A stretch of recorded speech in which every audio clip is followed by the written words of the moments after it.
नमस्कार, मेरा नाम डॉक्टर निधि काबरा है और मैं स्त्री रोग विशेषज्ञ एवं निसंतानता रोग विशेषज्ञ के रूप में डॉक्टर काबरा फर्टिलिटी स्क्वायर में कार्यरत हूँ, जो कि वैशाली नगर में रोशन पथ पर स्थित है।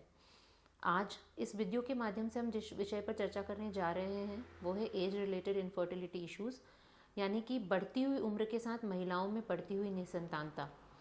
आज की तारीख में ये बहुत ही चर्चा का विषय है, क्योंकि आज महिलाएं एजुकेशन के प्रेशर के कारण, करियर के प्रेशर के कारण अपनी प्रेगनेंसी को डिले करती जा रही हैं, प्रेगनेंसी पोस्टपोन करती जा रही हैं, जिसका सीधा सीधा असर दिखाई देता है हमारी फर्टिलिटी के ऊपर। आज इस बारे में हम काफ़ी विस्तार से चर्चा करने जा रहे हैं। जब एक महिला का जन्म होता है तो उसके गर्भाशय के पास में जो अंडे की थैली होती है उसमें अंडों की संख्या सबसे ज़्यादा होती है, लगभग 2 मिलियन के आसपास। और जैसे जैसे महिला की उम्र बढ़ती चली जाती है, इन अंडों की संख्या कम होती चली जाती है। ये तो काफ़ी कहने वाली बात है कि जितनी भी अंडों की संख्या होगी उतनी ही अधिक फर्टिलिटी होगी। अगर इसे हम परसेंटेज के तौर पे बात करें तो एक महिला जो 20 से 30 वर्ष की उम्र में होती है, जब उसकी फर्टिलिटी सबसे हाई होती है, सबसे पीक पर होती है, तब जो उसका कंसेप्शन रेट होता है, यानी एक महीने में उसमें प्रेगनेंसी लगने की जो संभावना होती है वो लगभग 25 से 30% होती है। यही महिला जब 30 की उम्र क्रॉस कर लेती है, यानी 30 से 35 वर्ष के उम्र के बीच में जो कंसेप्शन रेट है, जो प्रेगनेंसी लगने की उम्मीद है महीने की, वो घटकर 15 से 20% रह जाती है। और जब यही महिला 35 की एज क्रॉस कर लेती है, यानी 35 वर्ष की उम्र के बाद, ये जो फॉलिकल का जो साइज़ है, जो रेट है और उनकी क्वालिटी, उनमें काफ़ी ड्रास्टिक और रैपिड रिडक्शन होता है और कंसेप्शन रेट जो है घटकर सिर्फ 5% रह जाता है।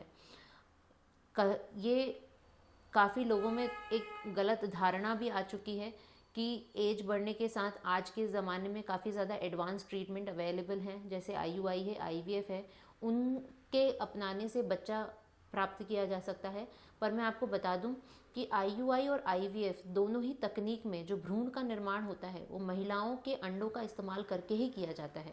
अगर महिलाओं की ओवरी में अंडों की संख्या कम होगी या उनकी गुणवत्ता कम होगी तो इवन इन एडवांस टेक्निक के बाद भी सफलता प्राप्त करना काफ़ी मुश्किल होता है और काफ़ी लोगों को संतान सुख नहीं प्राप्त हो पाता है। साइंस ने बहुत तरक्की कर ली है, काफ़ी एडवांस ट्रीटमेंट आ गए हैं, पर फिर भी अभी हमारे पास ऐसी कोई भी फुल प्रूफ मेडिसिन नहीं है जो कि अंडों की संख्या या उनकी गुणवत्ता को बढ़ा सके।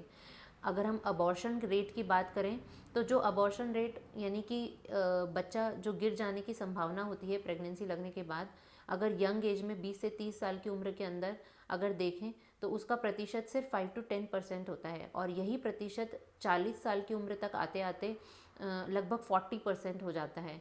और IVF, IUI, इन सभी तकनीकों से जो कंसेप्शन रेट है वो भी घटकर 15 से 20% ही रह जाता है। तो हमें अपनी बायोलॉजिकल क्लॉक पे ध्यान देने की बहुत ज़्यादा ज़रूरत है। अगर हम उन महिलाओं के बारे में बात करें जो कि 25 साल की उम्र में शादी तो कर लेती हैं, लेकिन अगर उन्हें संतान सुख की प्राप्ति नहीं होती तो भी वो 2 से 3 साल तक या तो देवताओं के चक्कर में लगे रहते हैं या जनरल प्रैक्टिशनर्स को दिखाते रहते हैं और सिंपल दवाइयाँ खाते रहते हैं, और जब तक वो हमारे पास पहुँचते हैं तब तक उनकी उम्र 30 साल से ज़्यादा हो चुकी रहती है। तब जब वो हमारे पास आते हैं तब भी उनका पहला जो कहना होता है वो ये होता है कि मैडम आप 2-3 महीने तो पहले दवाई दे के देखिए, जांचें उसके बाद करा कर देखेंगे। मैं आप सभी को यही बताना चाहती हूँ कि अगर कोई दंपत्ति 1 साल तक बच्चे के लिए ट्राई कर रहे हैं और उन्हें संतान सुख प्राप्त नहीं हुआ है तो डेफिनेटली यहाँ पे कोई रीज़न है, और वो हमें जांचों के थ्रू ही पता लग सकता है।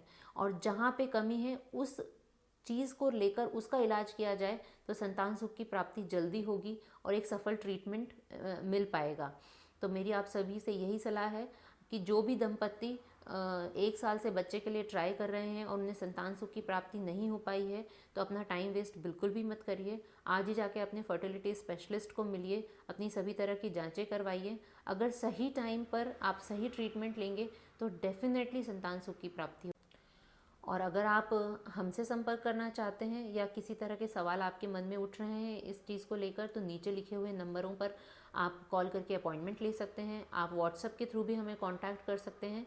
हमें आपकी मदद करने में बहुत ही खुशी होगी। धन्यवाद।